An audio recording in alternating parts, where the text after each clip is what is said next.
Selamat pagi anak-anak. Baik. Hari ini dalam keadaan sehat? Sehat. Oke, bertemu lagi ya.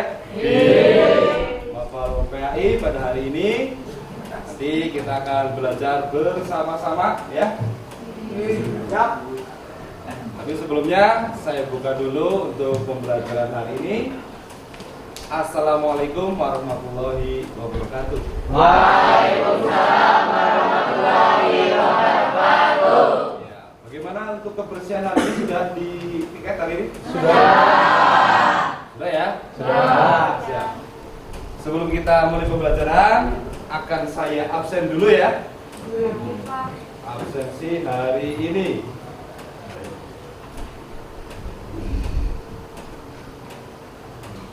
Aden Nur Aini. Afrian Maulana. Hadir. Andika Bagus. Hadir. Andre. Hadir. Eka. Anggit. Anissa Wulandari. Supriyatno. Tegar Dwi Pamungkas. Sakit. Oke. Vera Trikomala. Wagi. Hal ini yang tidak berangkat satu ya, sakit ya.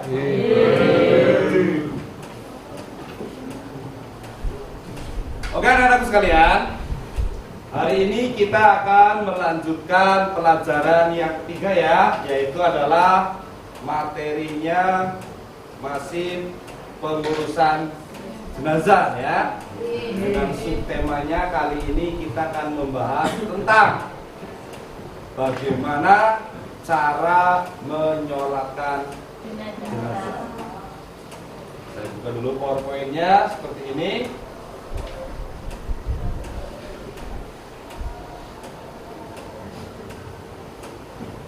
Sebelum kita mulai pembelajaran pada pagi hari ini, mari kita berdoa bersama-sama ya.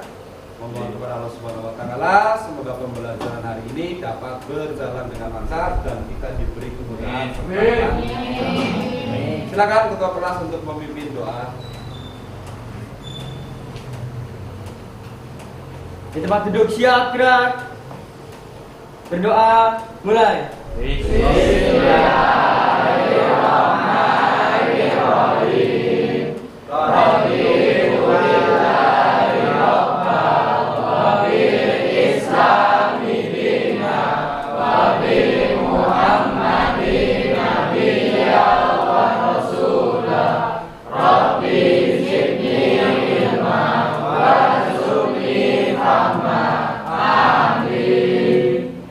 Selesai. Terima kasih. Oke, anak-anak sekalian, setelah kita berdoa bersama, mari kita lanjutkan untuk materi yang ketiga adalah menyolatkan jenazah. Adapun kompetensi dasar yang akan kita lalui, yang pertama adalah menganalisis pelaksanaan penyelenggaraan jenazah.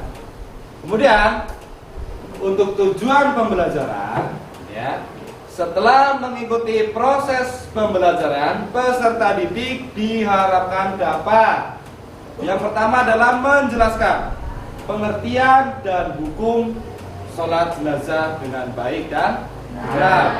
Kemudian yang kedua adalah menjelaskan syarat dan rukun sholat jenazah dengan baik dan benar. Yang ketiga adalah melafalkan niat sholat jenazah dengan baik dan benar. Dan yang keempat, mempraktekkan sholat jenazah dengan baik dan benar. Itulah tujuan pembelajaran yang kita capai di pertemuan kali ini. Tapi sebelumnya, sebelum kita memasuki materi pembelajaran, mari kita renungkan ya. Kita renungkan sejenak. Saya akan menampilkan sebuah video yang nantinya kalian akan memperhatikan ya. Anda sayang kepada kita. Dari kemampuan kami kita selama ini kau lari, kau kesana kemari, berusaha untuk menyelamatkan diri seakan-akan dari kematian, lupa bahwa engkau akan mati. Mati itu tidak selalu umum. Jangan merasa yang muda, anak kamu masih panjang kehidupan kamu. Iya, itu harapanmu. Dan tidak kenal tempat dimanapun kita berada. Apakah dewasa maupun anak-anak, apakah seorang alim ataukah seorang penuntut ilmu, dan hari akhir, maka kita akan memperbanyak dari ketakwaan kepada Allah, memperbanyak untuk kita beramal soleh, karena itulah satu-satunya yang akan bisa kita bawa di akhirat kelak, yang bisa kita bawa menghadap Allah Subhanahu wa taala, Subhanahu wa taala. Oke, cukup ya? Cukup. Ya. Sudah kalian lihat tadi sebuah video. Pesan apa yang kalian peroleh dari video tersebut? Mengingat kematian, ya, bahwa yang namanya kematian itu tidak pernah apa istilahnya memandang seseorang, entah itu punya pangkat banyak ataukah rakyat jelata, entah itu masih muda ataukah yang sudah tua, ataukah yang masih sehat, ataukah yang sedang sakit. Semua orang pasti akan mengalami mati. Semua orang pasti akan mengalami mati. Jangankan kita yang sudah bisa merasakan kenikmatan dunia, bahkan ada manusia yang belum merasakan nikmatnya dunia pun bisa mengalami yang namanya mati. Seorang anak yang baru lahir bisa saja meninggal. Jadi pesan yang diambil dari video itu adalah bagaimana kita apa istilahnya mencari bekal sebanyak-banyaknya untuk kita menuju ke akhirat. Yang namanya kematian itu bukan akhir, ya, justru malah awal dari kehidupan yang abadi, yaitu kehidupan di akhirat. Ya, jadi ingat bahwa setiap orang pasti akan mengalami mati. Ya, nanti saya jelaskan tentang dalilnya. Ya, kita ke persepsi dulu. Pertemuan yang lalu kita sudah membahas tentang ada beberapa langkah-langkah saat atau ketika ada orang yang meninggal. Yang pertama adalah memandikan. Ya. Yang pertama adalah memandikan jenazah. Kemudian yang kedua adalah mengkafani, yang ketiga mensolati, yang keempat menguburkan, yang kelima takziah, dan yang keenam adalah ziarah. Oh, kemudian kematian itu merupakan ketentuan Allah atau sunnatullah. Di dalam surat Ali Imran ayat 185 dijelaskan bahwa kullu nafsin dha'iqatul maut. Setiap yang bernyawa pasti akan merasakan mati. Semuanya, tidak hanya manusia, hewan, tumbuhan, bahkan malaikat pun pasti akan mengalami mati. Kemudian tindakan apa yang harus kita lakukan saat ada orang yang baru saja meninggal dunia? Ya. Yang pertama adalah segera tutupkan matanya. Kemudian yang kedua adalah menentukan persendiannya. Yang ketiga adalah menanggalkan pakaian atau mengganti pakaiannya, ya. Kemudian yang keempat adalah membetulkan letak anggota tubuhnya serta membujurkannya ke arah kiblat. Dan yang kelima adalah menyegerakan seluruh proses pengurusan jenazah serta membayarkan hutang-hutangnya jika si mayit memiliki hutang. Oke. Dalam pengurusan jenazah, ya, itu kita tidak boleh cuek atau masa bodoh ketika ada orang yang meninggal. Kita harus ikut mengurusnya. Kenapa?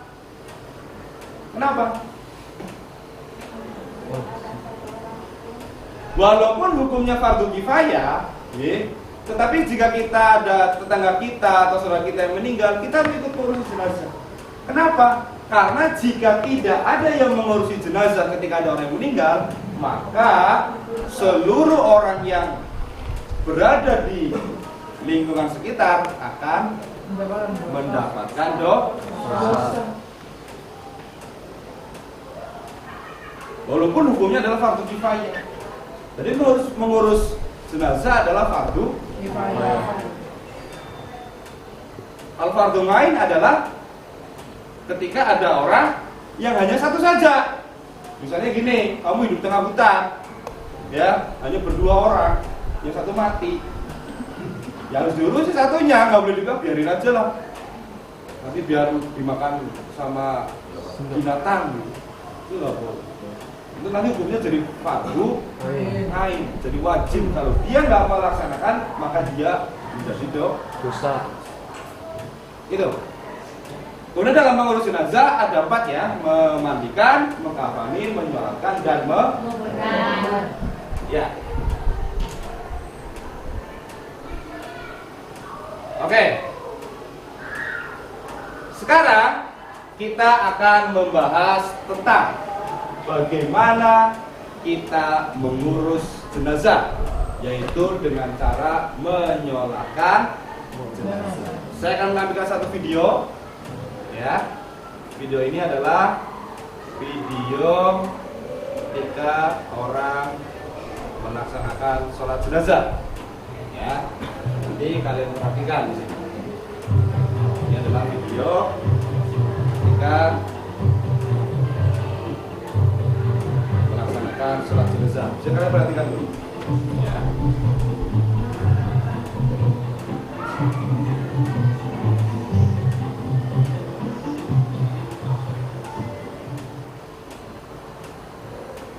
أصلي على هذا الميت 4 تكبيرات مستقبلة أداء لله تعالى. الله أكبر. بسم الله الرحمن الرحيم. الحمد لله رب العالمين الرحمن الرحيم مالك يوم الدين إياك نعبد وإياك نستعين اهدنا الصراط المستقيم صراط الذين أنعمت عليهم غير المغضوب عليهم ولا الضالين.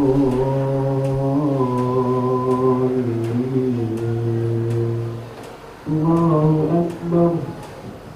اللهم صل على محمد وعلى آل محمد كما صليت على إبراهيم وعلى آل إبراهيم وبارك على محمد وعلى آل محمد كما باركت على إبراهيم وعلى آل إبراهيم إنك حميد مجيد. الله أكبر. اللهم اغفر له وارحمه وعافه واعف عنه. الله أكبر. اللهم لا تحرمنا أجره ولا تفتنا بعده واغفر لنا وله. السلام عليكم ورحمة الله. السلام عليكم ورحمة الله. Itu tadi adalah video tentang tata cara memandikan jenazah.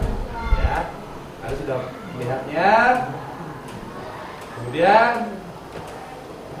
sebelum kita menyolatkan jenazah, ada beberapa hal yang harus kalian ketahui ya tentang sholat jenazah. Yang pertama adalah pengertian sholat jenazah dulu. Apa itu sholat jenazah? Sholat jenazah adalah ibadah yang dilakukan ketika ada orang muslim yang meninggal dunia. Jadi ketika ada orang yang meninggal dunia muslim, dia itu ya wajib disolat, harus disolatkan. Kalau agamanya Kristen gimana Pak? Kalau agamanya Hindu gimana? Kalau agamanya Buddha gimana? Apakah itu disolatkan? Tidak. Karena si jenazah bukan beragama Islam. Jadi yang wajib disolatkan, yang harus disolatkan adalah orang yang beragama Islam. Tidak boleh selain agama Islam itu disolatkan. Selanjutnya, hukum dalam sholat jenazah. Apa itu hukumnya? Hukumnya adalah fardu kifayah. Sama seperti dalam mengurus jenazah. Fardu kifayah. Artinya apa? Apabila sebagian kaum muslimin melakukannya, maka gugur kewajiban tersebut bagi kaum muslimin yang lain. Tetapi apabila tidak ada seorang pun yang mengerjakannya, maka semua orang berdosa. Fardu kifayah namanya. Kok pertanyaannya kenapa bukan fardu ain, Pak? Kenapa tidak wajib? Tapi kok wajibnya wajib sebagian? Kita nggak bisa membayangkan kalau misalnya ada orang yang meninggal lokasinya jauh dari tempat kita, ya. Kemudian hukumnya fardu ain. Apakah kita harus berbondong-bondong ke sana untuk ikut menyolatkan jenazah? Tidak. Makanya Islam itu memakai hukum itu sangat luas sekali. Ya, kalau kita pikir-pikir ya, itu sangat luas sekali. Kita nggak bisa membayangkan kalau ada orang Jakarta meninggal, bukan saudara, tapi saya tahu. Yuk, ke sana mau ngapain? Kita mau menyolatkan jenazah. Loh, butuh berapa banyak dana kita untuk ke sana, gitu kan? Nah, kalau di sana sudah ada yang mengurusi, ya sudah. Maka kita sebagai orang muslim di sini tidak wajib untuk menyolatkan jenazah. Ada yang namanya rukun. Ini perhatikan, ini yang paling penting. Rukun itu adalah sesuatu hal yang harus dilakukan. Jika satu sajanya tidak dilakukan, maka dianggap tidak sah. Itu namanya rukun. Nah, rukun sholat jenazah yang pertama adalah niat. Jadi kalau kamu mau sholat jenazah, harus baca niat. Niatnya seperti apa? Nanti saya tunjukkan. Yang kedua adalah berdiri jika mampu. Berdiri jika mampu. Kalau mau berdiri, berdiri. Tapi bagaimana jika berdiri saja susah? Boleh dengan duduk. Misalnya ada orang tua, ya, atau orang yang memiliki sakit di bagian kaki, itu boleh sholat sambil duduk. Ya, itu karena hal-hal darurat. Tapi ketika kamu sudah bisa jejak berdiri, berdiri. Nggak boleh kakinya kuat tapi kemudian kamu duduk sajalah biar nggak capek. Nah, itu salah. Nggak boleh. Nah, yang ketiga adalah melakukan 4 kali takbir, ya. Tidak ada ruku dan tidak ada sujud. Jadi dalam sholat jenazah itu tidak ada ruku, tidak sujud, hanya berdiri saja. Hanya berdiri, melakukan 4 takbir. Allahu Akbar, membaca Fatihah. Allahu Akbar, membaca sholawat. Allahu Akbar, membaca doa. Allahu Akbar, membaca doa lagi, dan terakhir ditutup dengan salam. 4 takbir. Nah, yang keempat adalah membaca surat Al-Fatihah. Sholat itu, sholat apa saja, yang namanya surat Al-Fatihah itu rukun, harus dibaca. Agar kau mau sholat wajib, mau sholat sunnah, apapun, kalau tidak membaca surat Al-Fatihah, maka dianggap tidak sah. Apapun sholat. Yang kelima adalah setelah takbir kedua membaca sholawat Nabi. Itu juga harus. Bacanya seperti apa? Allahumma sholli ala sayyidina Muhammad wa ala ali sayyidina Muhammad. Itu harus dibaca. Nah, yang keenam adalah setelah takbir ketiga, ya, membaca doa. Doa untuk siapa? Doa untuk si mayit. Jadi bacaannya adalah Allahumma firlahu warhamhu wa ghafirli wa'funan. Ya. Yang keenam membaca doa untuk diri sendiri. Ya. Allahumma la tahrimna ajrahu wa la tafina ba'dahu wa firlana wala. Nah, yang terakhir adalah menutup dengan salam. Jadi sholat itu salam yang wajib adalah salam yang ke kanan. Kalau yang ke kiri adalah sunnah, bukan rukun, tapi sunnah. Kalau rukun yang sebelah kanan. Oke. Selanjutnya adalah langsung ke tata caranya. Yang pertama, tadi sudah disebutkan bahwa tata cara yang pertama adalah kita membacanya dalam hati. Ya. Tapi boleh juga dilafalkan jika sudah terbiasa melakukan. Tapi kebanyakan biasanya membaca niatnya adalah di dalam hati. Kalau seandainya lirih boleh nggak? Terucap tapi lirih boleh nggak? Boleh. Nggak apa-apa. Nah, bacaannya adalah sekali lihat di situ. Usolli ngala hadal mayiti arbana takbiratin fardhu kifayati ma'man lillahita. Ini adalah niatnya. Perhatikan, kalau niatnya ini adalah untuk jenazah laki-laki, itu menggunakan hada mayiti. Ini jika jenazahnya adalah laki-laki. Jika jenazah perempuan diganti menjadi hadihil mayitati. Jadi ada jenazah laki-laki, ada jenazah perempuan. Jadi kalau yang laki-laki adalah usolli ala hadal mayiti, kalau perempuan usolli ala hadihil mayitati. Arba'at takbiratul fardhu kifayatin ma'muman lillahi ta'ala. Itu niatnya. Yuk kita baca bareng-bareng coba niat untuk jenazah laki-laki. Nanti setelah itu bareng-bareng lagi untuk niat jenazah perempuan. Yuk bismillah. Bismillahirrahmanirrahim. Sholli ala hadal mayyiti arba'at takbiratin fardhu kifayati ma'muman lillahi ta'ala. Sekarang untuk jenazah perempuan. Bismillahirrahmanirrahim. Sholli ala hadil mayyitati arba'at takbiratin fardhu kifayati ma'muman lillahi ta'ala. Itu adalah niat. Selanjutnya yang kedua adalah takbiratul ihram, maaf ya, atau takbir pertama. Ya, setelah membaca niat, berdiri, kemudian langsung takbir pertama. Allahu Akbar. Setelah Allahu Akbar, tidak membaca doa iftitah. Allahu Akbar kabiru walhamdulillah katsiro, enggak. Tetapi langsung membaca surat Al-Fatihah. Jadi ketika setelah membaca niat usolli ala hadal mayyiti arba'at takbiratin fardhu kifayati ma'muman ta'ala, Allahu Akbar. Langsung bismillahirrahmanirrahim, alhamdulillahirabbil alamin, dan seterusnya sampai waladzim. Setelah selesai takbir pertama, lanjut takbir kedua. Langsung takbir Allahu Akbar. Setelah itu langsung membaca sholawat. Ya, itu kalau bisa diusahakan sampai selesai seperti membaca sholawat pada tahiyat akhir.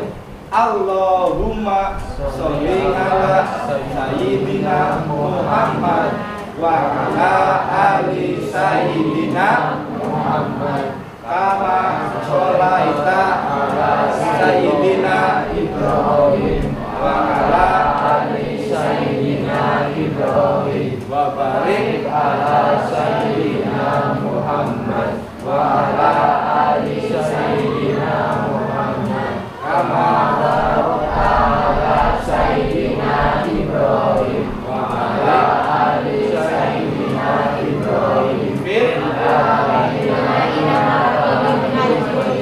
Setelah membaca sholawat, lanjut takbir yang ketiga. Nah, ini adalah doa kepada jenazah.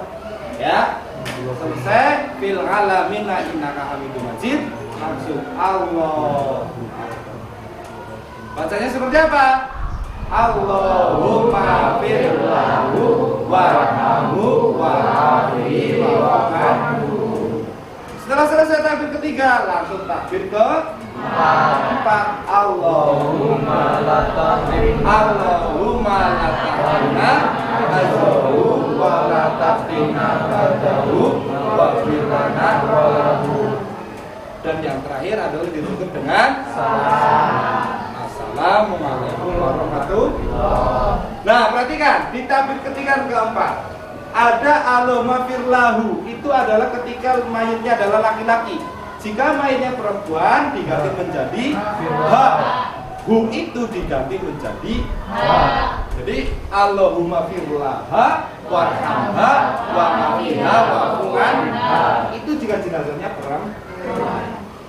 Kalau takbir keempat, kalau jenazah laki-laki adalah hu, maka perempuan diganti menjadi ha. Allahumma la tahrimna ajroha wa la taftina baroha wa firlana.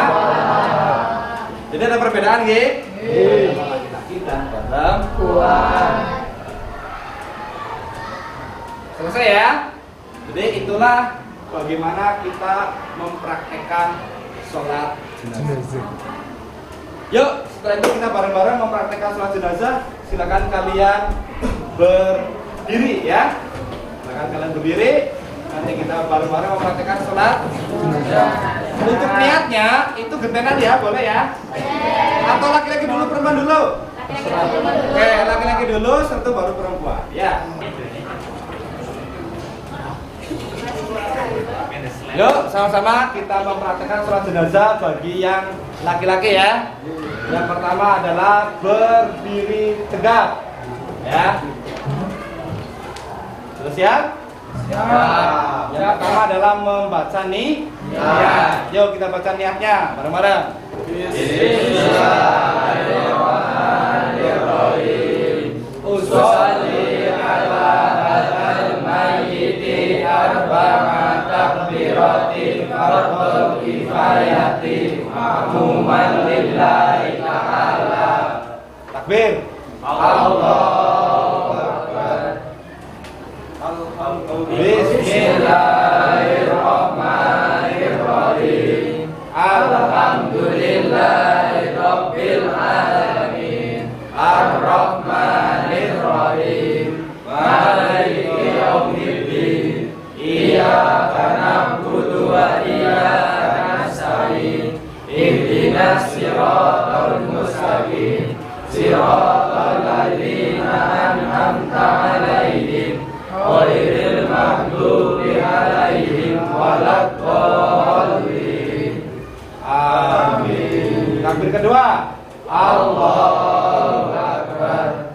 Allahumma sholli ala sayyidina Muhammad wa ala ali sayyidina Muhammad kama shallaita ala sayyidina Ibrahim wa ala ali sayyidina Ibrahim wa barik ala sayyidina Muhammad wa ala ali sayyidina Muhammad kama barakta ala sayyidina Ibrahim wa ala ali sayyidina Ibrahim fil alamin innaka Hamidum Majid. Takbir ketiga. Allahu akbar. Allahumma ighfir lahu warhamhu wa'afihi wa'fu anhu. Takbir keempat. Allahu akbar.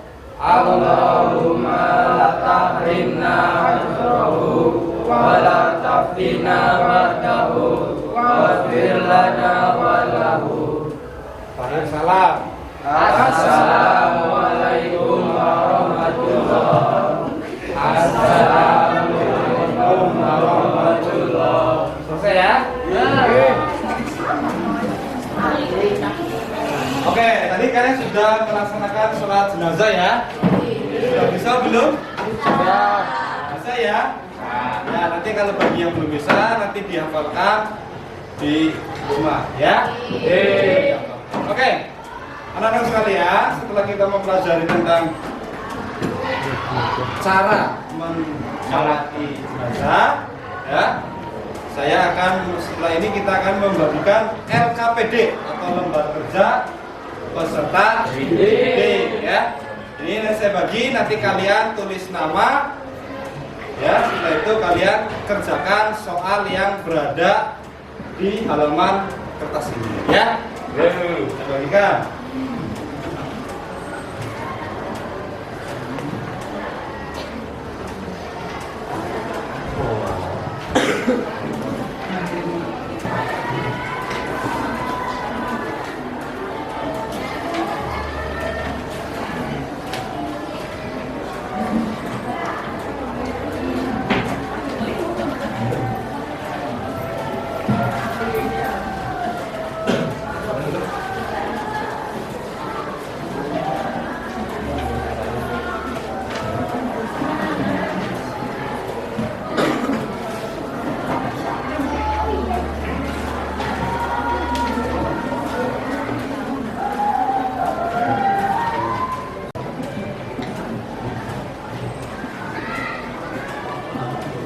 Mana?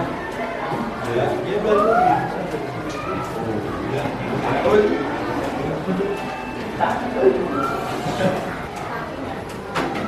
Oke, anak-anak sekalian, Anda tadi sudah mengerjakan lembar kerja peserta didik ya. Sekarang saatnya saya akan memberikan tugas kembali, yaitu berupa diskusi ya. Silakan kalian buat kelompok maksimal 5 orang ya. Kemudian diskusikan bersama kelompokmu untuk mencari ayat-ayat Al-Quran dan hadis tentang penyelenggaraan jenazah. Yuk silakan kalian membuat kelompok maksimal 5 orang. Boleh 4, boleh 3.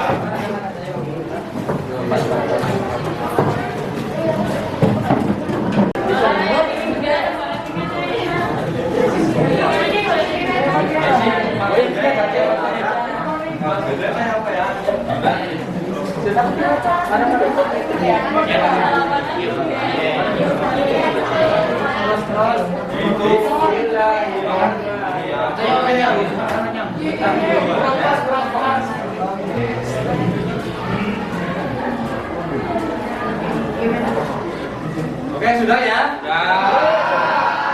Sekarang saya pengen salah satu kelompok untuk mewakili hasil dari diskusi kalian tentang mencari ayat atau hadis tentang tentang penyelenggaraan jenazah. Ayo, ada yang mau presentasikan hasil diskusi kalian? Ada? Kelompok berapa? Ya. Ayo, Adek, silakan. Berdiri, silakan, Adek. Ya. Ya, boleh bacakan nama kelompokmu, kelompok 3 ya. Ya, silakan. Dulu. Assalamualaikum warahmatullahi wabarakatuh. Waalaikumsalam warahmatullahi wabarakatuh. Perkenalkan nama saya Delia Sana dari kelompok 3. Ya, silakan. Maksudnya apa? Membaca apa? Hadis riwayat ini. Hadis tentang penyelenggaraan jenazah ya. Ya, silakan baca. Assalamualaikum ya ahlal quri fa inna insya Allahu bikum lahikum bikun, yang artinya keselamatan semoga tetap bagimu wahai ahli kubur, dan insya Allah kami akan bertemu dengan kamu semua. Hadis riwayat ini. Ya, itu hadis ya. Oke, tepuk tangan untuk kelompok 3.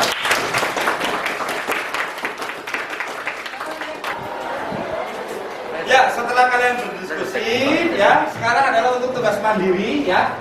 Tugas praktek mandiri di sini adalah kalian nanti di rumah, ya, membuat video tentang praktek menyolatkan jenazah, ya, praktek menyolatkan jenazah.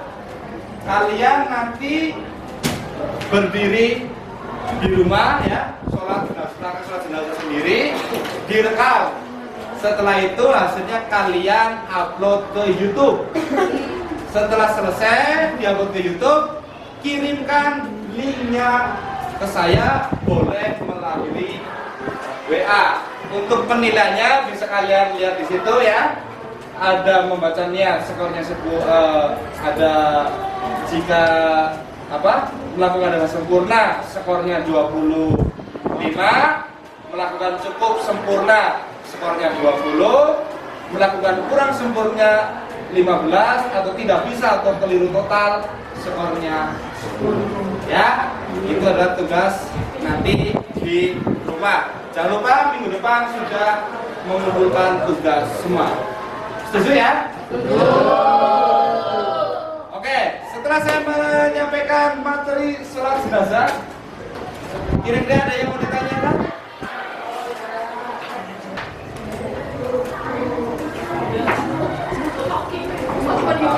Ya, silakan Mbak. Orang yang ada penyesalan namun sehariannya melakukan kesyirikan atau harus disolatkan.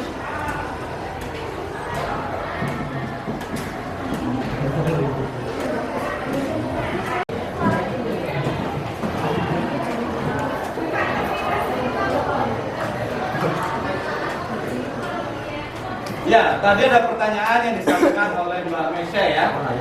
Bagaimana hukumnya orang yang meninggal tetapi dalam kehidupannya selalu berbuat kesyirikan atau berbuat perbuatan tercela? Apa yang harus kita lakukan? Jawabannya adalah setiap umat muslim ya, jika ada umat muslim yang lain meninggal dunia, tetap kita harus mengurus jenazah tersebut. Urusannya dia selama hidupnya mau berbuat kejahatan, mau berbuat maksiat, apalagi sampai berbuat kesyirikan, selama orang itu masih beragama Islam, tetap kita harus mengurus jenazah tersebut. Karena pada dasarnya perbuatan tercela yang dia lakukan itu nanti urusannya dengan Allah. Kita manusia hanya urusannya dengan si jenazah. Perkara dia nanti mau masuk surga atau masuk neraka, pahalanya diterima atau pahalanya tidak diterima, itu nanti urusannya dengan Allah. Begitu ya. Jadi intinya tetap kita harus mengurusi jenazah walaupun dalam kehidupan sehari-harinya dia selalu berbuat keburukan atau berbuat dosa. Begitu nggih? Paham ya? Oke, kalau sudah paham, tadi sudah ada yang bertanya, sudah saya jelaskan. Sekarang saya akan menarik kesimpulan. Kesimpulan yang tadi saya sampaikan, materi yang saya sampaikan, yang pertama adalah bahwa kematian itu pasti akan datang kepada setiap makhluk. Ya, tidak memandang usia, tidak memandang pangkat, jabatan, ya. Siapapun pasti akan mati. Yang kedua, untuk membawa bekal kita menuju ke alam akhirat, ya, kita harus memperbanyak amal sedekah. Karena pada dasarnya kehidupan akhirat adalah kehidupan yang abadi. Nah, kematian merupakan pintu untuk menuju ke alam abadi, yaitu alam akhirat. Yang ketiga, dalam pengurusan jenazah, ya, setiap umat muslim itu wajib, tetapi wajib di sini adalah fardhu ain. Jika ada orang yang sudah mengurusi, maka sebagian sudah gugur kewajibannya. Yang keempat adalah dalam melaksanakan sholat jenazah, ya, tidak ada ruku, tidak ada sujud, posisinya hanya berdiri dan dilaksanakan dengan 4 takbir. Oke, sekian anak-anak, itu materi sholat jenazah yang saya sampaikan. Ya, semoga kalian bisa memahami materi yang sudah saya sampaikan. Semoga kalian juga bisa nantinya mempraktikkan sholat jenazah ini, ya, di kehidupan masyarakat. Jika seandainya ada saudara atau keluarga yang meninggal, kalian bisa ikut menyolatkan. Terima kasih atas waktu dan perhatiannya. Saya akhiri. Bila ada penyampaian yang kurang berkenan, saya mohon maaf yang sebesar-besarnya. Akhir kata, wassalamualaikum warahmatullahi wabarakatuh.